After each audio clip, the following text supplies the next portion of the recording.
the 9th of November, 2023. Monadnock Paper Mills appoints Dr. Heather Starkey as research scientist. Monadnock Paper Mills, the oldest continuously operating paper mill in the United States, has announced the appointment of Dr. Heather Starkey to the role of research scientist.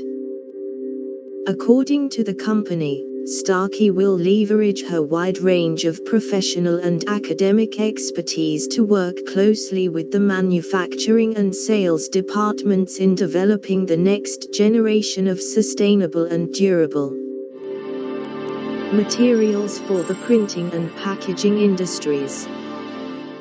Dr. Starkey is an ideal choice to help